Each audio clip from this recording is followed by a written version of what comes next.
दोस्तों पिछले पार्ट में हमने देखा था कैसे हम प्रॉफिट एंड लॉस के क्वेश्चंस को परसेंटेज के कॉन्सेप्ट का यूज करके बहुत ही आसानी के साथ कम शब्दों में और कम समय में सॉल्व कर सकते हैं। तो आज हम देखेंगे उसी कॉन्सेप्ट पे बेस कुछ अलग अलग तरह के क्वेश्चंस जिनको करने के लिए आपको पहले अलग अलग फॉर्मूला का यूज करना पड़ता था, लेकिन अब आप एक ही कॉन्सेप्ट का यूज करके उन सारे क्वेश्चन को कर सकते हैं। देखिए हम कैसे करेंगे। आपके सामने क्वेश्चन लिखा हुआ है, इसे पढ़िए। इस क्वेश्चन में क्या कह रहे हैं कि कोई मोबाइल है जो बेचा जा रहा है किस पे, 8% लॉस पे, लेकिन ये देखा गया कि अगर उसका सेलिंग प्राइस क्या होता, 540 रुपए और होता। ओके, तो जो प्रॉफिट मिलता उसे कितना मिल जाता, 10% अधिक प्रॉफिट मिलता। तो आपसे पूछा क्या जा रहा है, उसका एक्चुअल प्राइस बताइए। तो यहाँ पे क्वेश्चन को समझना और करना दोनों ही बहुत ही इंपॉर्टेंट है। यहाँ पे एक्चुअल प्राइस आपसे पूछा गया। तो एक्चुअल प्राइस क्या होता है, एक्चुअल प्राइस का मतलब कौन सा प्राइस होगा, एक्चुअल प्राइस का मतलब वो प्राइस जो ये 8% पे जो बेचा गया है मोबाइल, ये वाला प्राइस आपको निकालना है। ओके, तो देखिए इस क्वेश्चन को करेंगे कैसे। हमने देखा था पिछले पार्ट में कि कॉस्ट प्राइस को हमेशा हम क्या मानेंगे, 100%।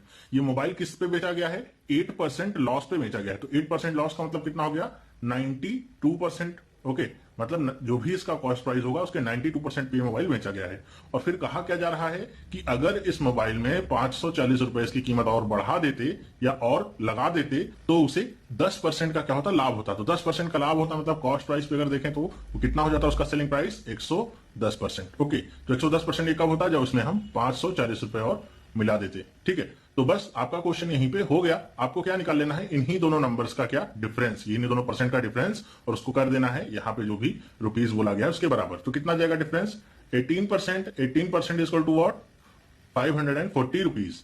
तो आपसे क्या पूछा गया है, लॉस वाला। तो लॉस वाले के लिए कई लोग ऐसे करते हैं कि इसका 100% निकाल लेते हैं। ओके, 100% पहले निकालेंगे कॉस्ट प्राइस, जो भी कॉस्ट प्राइस आएगी, फिर उसका 8% निकाल के घटाएंगे। तो आपको ये नहीं करना है, 100% नहीं निकालना है, डायरेक्ट इसका आप क्या निकालिए, 92% डायरेक्ट ही। ओके, क्रॉस मल्टीप्लाई करिए। क्रॉस मल्टीप्लाई करेंगे तो देखिए आपको क्या मिलेगा, 450 इंटू 92 अपॉन में 18। ओके, जो भी इसका सेलिंग प्राइस होगा वो। तो कितना आ जाएगा, देखिए कट करते हैं, 3 टाइम्स कट होगा और सॉल्व कर लीजिए, से कितना आ जाएगा, 2760 रुपीज। इतने रुपए का वो मोबाइल बिका होगा कब, जब 8% के लॉस पे बेचा गया होगा। फिर अगर आपसे इसी क्वेश्चन में क्या कहा जाता कि आप बाद वाला प्राइस निकालिए जिसपे उसको प्रॉफिट हो रहा था, तो इसी क्वेश्चन को कैसे करते, 18% इक्वल टू 540 तो वही रहता है, बस यहां पे क्या हो जाता 110 और ये क्वेश्चन मार्क क्रॉस मल्टीप्लाई कर लेते, कितना जाता 540 इंटू 110 अपॉन में कितना 18, कट जाता वैसे ही 3 टाइम्स में 11 से आप मल्टीप्लाई कर देते, कितना जाता 3300 रुपीज। ये उसका क्या होता, बाद का प्राइस। ये क्या था, जिसपे पहले बेचा गया था। तो दोनों ही तरह के क्वेश्चन बनेंगे और आप दोनों तरह से ये क्वेश्चंस को कर सकते हैं। चलिए देखते हैं अगला सवाल। देखिए क्या कह रहे हैं कि अगर किसी आर्टिकल को 20% गेन पे बेचा जा रहा है, ठीक है, मतलब किसी आर्टिकल को बेचा जा रहा है तो उसमें 20% का क्या हो रहा है, प्रॉफिट हो रहा है।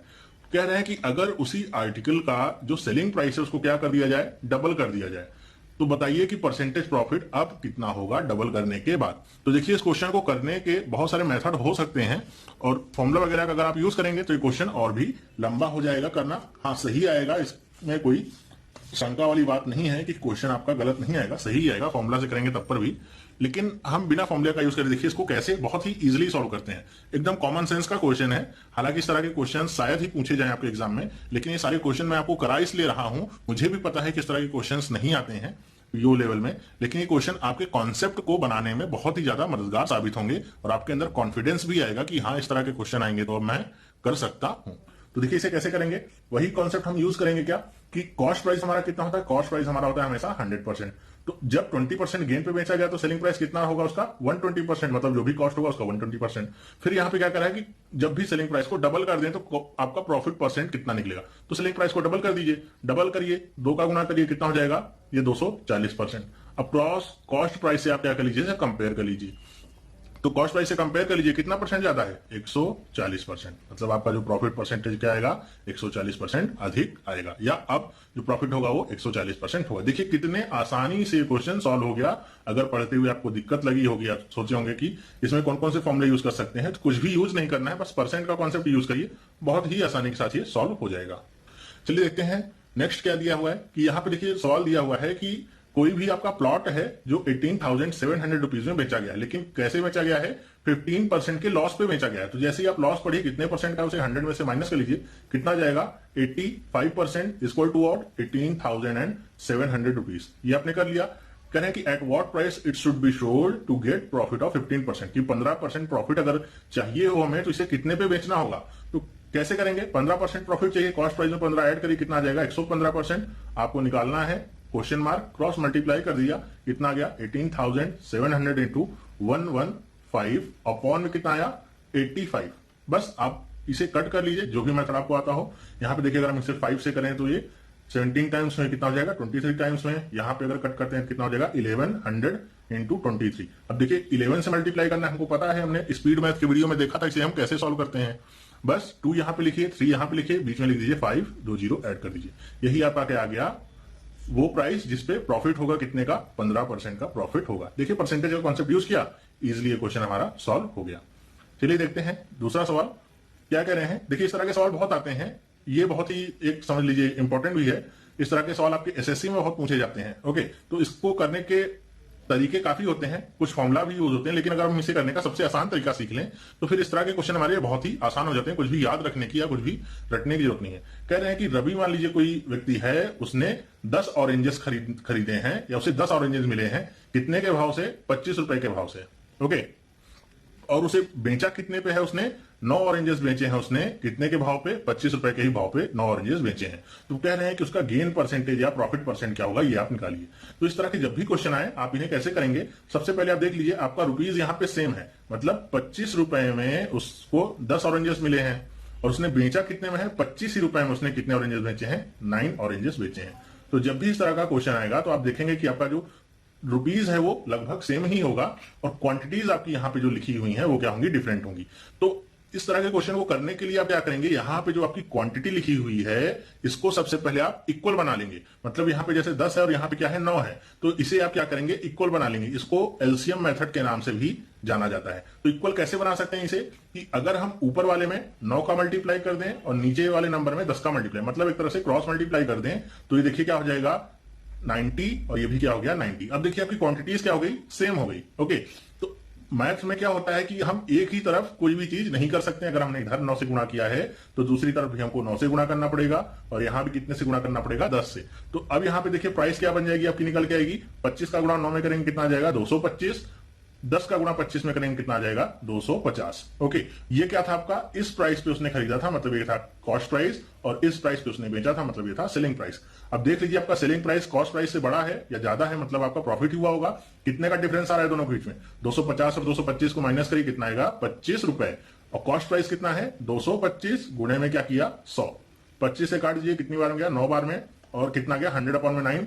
या इसे हम क्या लिख सकते हैं 11 होल 1/9%, ये क्या आ गया उसका प्रॉफिट आ गया। तो जब भी आपका इस तरह का क्वेश्चन आए, जैसे ऐसे भी आता है कि 5 रुपए में कोई चीज 5 रुपए में 6 के भाव से कोई चीज खरीदी गई और 6 रुपए में 5 के भाव से आपकी बेची गई, ये आपका क्या है रुपीज है, ये भी आपका रुपीज है, ये क्या है दोनों क्वांटिटी है। आप क्वांटिटी को एक तरीके से कर सकते हैं, ऊपर में हम 5 का गुणा कर ले, नीचे क्या कर ले 6 का गुणा, ये कितना हो गया 30 और ये भी कितना हो गया 30। तो इधर 5 का किया है तो इधर भी करना पड़ेगा 5 का गुणा, इधर 6 का किया है तो 6 का करना पड़ेगा। तो ये कितना हो जाएगा 25 और ये कितना हो गया आपका 36। क्वांटिटी बराबर हो गई। यहाँ पे डिफरेंस देख लीजिए, कॉस्ट प्राइस और सेलिंग प्राइस का कितना आ गया आपका, डिफरेंस आ गया आपका टोटल 11 रुपीज। 11 रुपीज आपका डिफरेंस आया। कॉस्ट प्राइस कितना है 25, इंटू में क्या करेंगे 100, 4 टाइम्स होगा 11 इंटू 4 कितना होगा 44% क्या होगा प्रॉफिट होगा। तो जब भी इस तरह का क्वेश्चन आए आपको कहां पे, इधर पैसे जो भी लिखे हुए हैं इन पे जोर नहीं देना है, इधर जो भी क्वांटिटीज आपने लिखी हुई हैं बस इनको आप ट्राई करेंगे क्या कि ये आपकी इक्वल हो जाए। ये इक्वल हो जाएंगे फिर आप इधर जो पैसे लिखे हुए हैं उनकी तरफ ध्यान देंगे। ओके, तो चलिए देखते हैं दूसरा सवाल। देखिए ये जो क्वेश्चन है आपका एसएससी वगैरह में काफी पूछा जाता है, बैंक में भी ये कभी पूछा जाता है, या इतना इंपॉर्टेंट तो नहीं है, लेकिन इसका कॉन्सेप्ट अगर आप समझ लीजिए तो बहुत ही अच्छा होगा आपके लिए।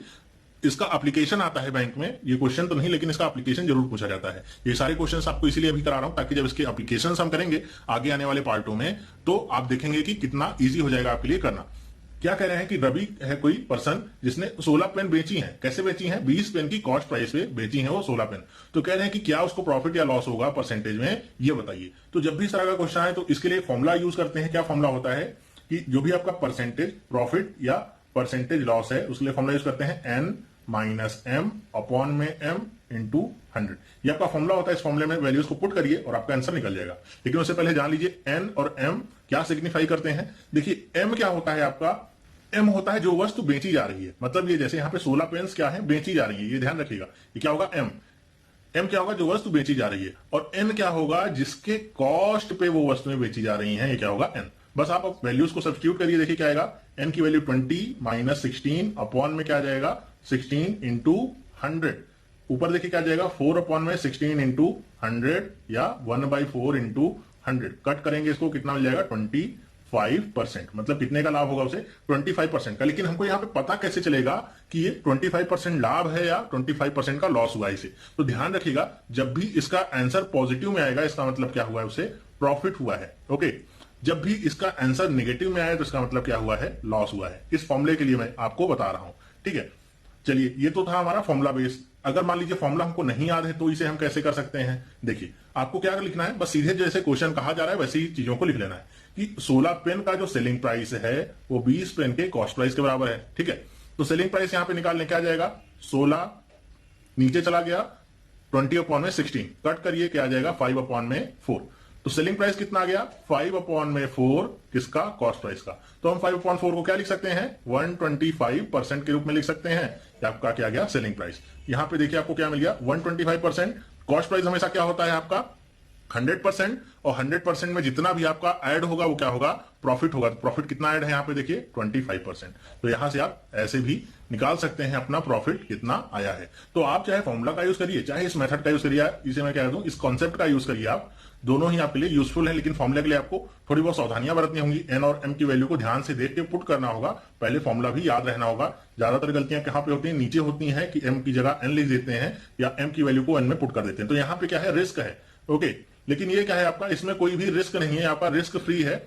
बस आपको क्वेश्चन पढ़ना है, जो भी बोला गया है उसको वैसे ही लिख देना है। सेलिंग प्राइस जो भी आ जाएगा वही आपका प्रॉफिट और लॉस बता देगा। अब यहां पे जैसे आ गया क्या, 125%, तो लाभ का केस है। लेकिन अगर यहां पे ऐसे ही सेलिंग प्राइस हम निकालते और ये आ जाता समथिंग मान लीजिए 85% और ये सी आ जाता, तो इस केस में क्या होता, देखिए इस केस में क्या होता है, लॉस होता, क्योंकि कॉस्ट प्राइस कितना होता है, 100% ही होता है। तो सेलिंग प्राइस अगर क्या है 85% है, मतलब आपका क्या हुआ है, लॉस हुआ है, कितने का, 15% का। तो चाहे प्रॉफिट का केस है चाहे लॉस का केस है, दोनों ही केस में फॉर्मूला क्या होगा, अप्लीकेबल होगा। आई होप आपको ये समझ में आया होगा। चलिए चलते हैं नेक्स्ट क्वेश्चन पे। देखिए क्या क्वेश्चन कह रहे हैं कि कोई शॉपकीपर है जो चाहता है कि उसे 45.2% का लाभ हो अपने कॉस्ट प्राइस पे, ठीक है। और इसलिए वो क्या करता है कि कोई भी जो उसकी वस्तु है उसको 392 रुपीज में बेचता है। तो कह रहे हैं कि उसका प्रॉफिट क्या होगा। ध्यान रखिएगा, यहाँ पे कंफ्यूज मत होइएगा। यहाँ पे क्या पूछा है, प्रॉफिट, मतलब आपको रुपीज में वैल्यूज निकालनी है। यहाँ पे परसेंट नहीं पूछा है, तो भूल कर भी परसेंट नहीं निकालना, क्या निकालना है आपको, प्रॉफिट। चलिए देख लेते हैं। हमको क्या पता है कि वस्तु बेची कितने पे गई है, सेलिंग प्राइस कितना है उसका, 392। कॉस्ट प्राइस क्या होता है, हमेशा 100%, और पता है लाभ कितने का है, 45 अपॉन में 2। तो 45 अपॉन में 2 को हम क्या लिख सकते हैं, 22 अपॉन में 5 लिख सकते हैं। जी हाँ लिख सकते हैं, मतलब इतने परसेंट का क्या हुआ है, लाभ हुआ है। तो ये लाभ क्या हुआ होगा, कॉस्ट प्राइस पे होगा। तो ये कॉस्ट प्राइस में आप ऐड कर दीजिए, कितना हो जाएगा आपका, 122.5%। ये आपको मिल गया, तो ये आपको मिल गया, तो आप कॉस्ट प्राइस निकाल लीजिए, मतलब 100% कितना होगा, 100% equal to question mark, cross multiply करिए, क्या आ जाएगा आपका, 392 इंटू में 100 अपॉन में 122.5। ओके, पॉइंट है, पॉइंट हटाने के लिए ऊपर 0 लगा दीजिए। 25 से अगर इसे मैं कट करूं 49 टाइम्स जाएगा, और ये कितनी बार में जाएगा, 40 टाइम्स में। फिर से अगर मैं कट करूं इसे 7 से, तो 7 ये कितनी बार में जाएगा, 56। फिर से ये 7 8 टाइम्स में जाएगा। आप मल्टीप्लाई कर लीजिए, कितना गया, 320। तो ये आपका क्या मिल गया, कॉस्ट प्राइस मिल गया 320 रुपीज। सेलिंग प्राइस कितना है, 392 रुपीज। ओके, आपको प्रॉफिट निकालना है, profit equal to S minus C, 392 minus 320, minus करेंगे कितना आ जाएगा, 72 रुपीज। ओके, ये आपका क्या गया, प्रॉफिट। आई होप आपको ये समझ में आया होगा। बस देखिए, हम कुछ कर ही नहीं रहे हैं, कोई फॉर्मूला का यूज ही नहीं कर रहे हैं, बस परसेंट का कॉन्सेप्ट यूज कर रहे हैं। जैसी जो चीज बताई जा रही है बस वैसे ही रख दे रहे हैं। बस इतना ध्यान में क्या रख रहे हैं, कॉस्ट क्या होगा, हमेशा 100% होगा। सेलिंग प्राइस क्या होगा, जो भी कॉस्ट प्राइस पे लाभ या हानि हुआ होगा वही जोड़ या घटा के जो भी आएगा वही क्या होगा, सेलिंग प्राइस। बस इसी कॉन्सेप्ट का यूज करें, और कोई भी फॉर्मूला अभी तक देखा नहीं है। चलिए देखते हैं अगला सवाल। देखिए इस तरह का भी एक सवाल आता है, मतलब पुराना क्वेश्चन है। आई होप कि इस तरह के क्वेश्चन अब आते नहीं होंगे, लेकिन फिर भी एक टाइप में आता है प्रॉफिट एंड लॉस का, इसलिए मैं इसे कवर कर रहा हूं ताकि आपका कोई भी टाइप छूटे नहीं। और आप लोग बिल्कुल भी परेशान मत होइएगा कि ऐसे नहीं कि सारे आसान आसान क्वेश्चन ही कराऊंगा। मैं आपके लिए सारे लेवल्स के क्वेश्चन कराऊंगा, जो भी आपने अभी तक देखे होंगे। टफ से टफ भी सारे क्वेश्चन में कराऊंगा। बस थोड़ा सा धैर्य बनाए रखिए। मैं एक एक पार्ट इसलिए लेके चल रहा हूं क्योंकि कुछ लोग बहुत तेज होते हैं पढ़ने में, तो उनके लिए ये सारी चीजें ईजी होंगी। लेकिन कुछ बच्चे ऐसे भी होते हैं जो बहुत ही स्लो होते हैं या जिनका मैथ का बैकग्राउंड नहीं होता है, तो उनके लिए ये लेवल भी बहुत ही टफ होता है। अगर उनके अंदर ये कॉन्फिडेंस आ जाता है कि ये इसे सॉल्व कर सकते हैं इस लेवल को, तभी वो आगे बढ़ सकते हैं। मैं सबको लेकर चल रहा हूं, किसी एक खास ग्रुप को लेकर नहीं चल रहा हूं, इसीलिए मैं सिंपल से लेकर टफ तक सारे लेवल्स के क्वेश्चंस को कवर कर रहा हूं। ओके, आई होप आपको मेरी ये बात समझ में आई होगी। देखिए, कह रहे हैं कि अल्फ्रेड नाम का कोई आदमी है, उसने एक पुराना स्कूटर क्या किया है, खरीदा है। कितने रुपए में? 4700 रुपए में, और उस पे 800 रुपए मरम्मत में खर्च किया। ओके, फिर क्या कह रहा है कि वो आदमी उस स्कूटर को 5800 रुपए में बेच देता है। तो बताइए उसका गेन परसेंटेज कितना है। अब यहाँ पे तो मान लीजिए गेन परसेंटेज दे दिया, यहाँ पे गेन की जगह ऐसे भी कर सकता था कि प्रॉफिट या लॉस। यहाँ पे तो बता दिया कि आपका गेन ही हो रहा है। मान लीजिए केवल प्रॉफिट एंड लॉस भी पूछता तो आपको कंफ्यूज नहीं होना था। ओके, तो यहाँ पे आपको पता है जब भी हमको प्रॉफिट या लॉस निकालना हो, ओके, प्रॉफिट परसेंट यहाँ पूछा, प्रॉफिट परसेंट निकालना होगा तो आपको प्रॉफिट अपॉन में कॉस्ट इंटू 100 का फॉर्मूला लगाना होता है। तो आपको कॉस्ट प्राइस पता होनी चाहिए। तो कॉस्ट प्राइस यहाँ पे क्या होगी, तो डोंट बी सो कंफ्यूज, यहाँ पे 4700 रुपए कॉस्ट प्राइस नहीं होगी। 4700 में 800 रुपए जो खर्च हुआ है ये भी ऐड होगा, तब आपकी क्या निकलेगी, कॉस्ट प्राइस। तो कॉस्ट प्राइस कितनी हो जाएगी इसकी, 4700 प्लस 800 इक्वल्स कितना होगा, 5500 रुपीज। ओके, ये क्या होगी, कॉस्ट प्राइस। सेलिंग प्राइस क्या होगी इसकी, 5800। दोनों के बीच का डिफरेंस कितने का आया, 300 रुपीज का डिफरेंस अपॉन में क्या, कॉस्ट प्राइस इंटू में 100, 0 से 0 कट गया, 5 11 टाइम्स काट देगा, ये क्या हो जाएगा 60। तो 60 अपॉन में 11 को हम क्या लिख सकते हैं, 5 होल 5 अपॉन में 11%। ये क्या आ गया इसका profit percent. Okay, I hope आपको ये समझ में आया होगा। बहुत ही इजी है, बहुत ज्यादा इजी है करना इसे, अगर आपको कॉन्सेप्ट सही से पता है, वरना आप फॉर्मूले में ही भूलते भटकते रह जाएंगे और प्रॉफिट एंड लॉस आपको बहुत ही ज्यादा टफ लगेगा, कंफ्यूजिंग भी लगेगा। कहां पे कौन सा फॉर्मूला पुट करना है बहुत ही डिफिकल्ट हो जाएगा आपके लिए सोचना, समझना और जानना। जितनी देर में आप ये सोचेंगे कौन सा फॉर्मूला यहाँ पे पुट करना है, उतनी देर में आप प्रॉफिट एंड लॉस के 2 से 3 क्वेश्चंस को कर सकते हैं। तो चलिए, इस पार्ट में बस इतना ही। मैंने 6-7 क्वेश्चन आपको कवर करा दिए हैं, अलग अलग कॉन्सेप्ट है, आपने देखा है कैसे हमने इजिली सारे क्वेश्चन को सॉल्व कर लिया है। आगे आने वाले पार्टों में अब मैं डिस्काउंट का भी कॉन्सेप्ट लाऊंगा, ताकि आपको डिस्काउंट का भी जो फंडा है वो क्लियर हो सके। क्या होता है मार्केट प्राइस, क्या होता है डिस्काउंट, वो सारी चीजें भी अब मैं धीरे धीरे करके ऐड करना स्टार्ट करूंगा। उसके बाद हम बहुत ही आगे लेवल के सारे क्वेश्चन देखेंगे। एसएससी में आए हुए सारे क्वेश्चन देखेंगे, कौन कौन से क्वेश्चन पूछे गए हैं। आपके बैंक पीओ में जो भी क्वेश्चन पूछे गए वो भी मैं देखूंगा, जो कैट वगैरह में पूछे जाते हैं वो भी सारे क्वेश्चन में इंक्लूड करूंगा। लेकिन पार्ट बाय पार्ट करूंगा, पहले ही पार्ट से मैं ये सारे क्वेश्चन इंक्लूड नहीं कर सकता हूं, तो उसके लिए मैं सॉरी कहता हूं। मैं धीरे धीरे करके सारे पार्ट आपके लिए लाऊंगा, और सारे पार्ट को भी ऐसे ही करके दिखाऊंगा जैसे यहां पे आपको इजी लग रहा है, वैसे वो जो आपके लिए टफ क्वेश्चन थे वो भी आपको इसी तरह बहुत इजी लगेंगे अगर आपने कॉन्सेप्ट सीख लिया है तो चलिए अब हम मिलेंगे नेक्स्ट पार्ट में। वीडियो आपको कैसा लगा मुझे कमेंट करके जरूर बताइएगा। आपके कमेंट ही मुझे आगे वीडियो बनाने के लिए उत्साहित करते हैं, प्रोत्साहित करते हैं। साथ ही साथ अगर आपको ये वीडियो पसंद आया है तो अपने दोस्तों के साथ भी इसे शेयर कर सकते हैं। और चैनल के ऊपर आप अगर पहली बार आए हैं, नए हैं, तो चैनल को सब्सक्राइब करिए। मैं आपके लिए रोज इसी तरह के वीडियोस लेके आता हूं जो आपके एग्जामिनेशन पॉइंट ऑफ व्यू से बहुत ही ज्यादा इंपॉर्टेंट होते हैं, कॉन्सेप्चुअल होते हैं। कोई भी ट्रेडिशनल अप्रोच हम फॉलो नहीं करते हैं। ओके, तो चलिए अब हम मिलेंगे नेक्स्ट पार्ट में। वीडियो देखने के लिए बहुत बहुत धन्यवाद। Thank you.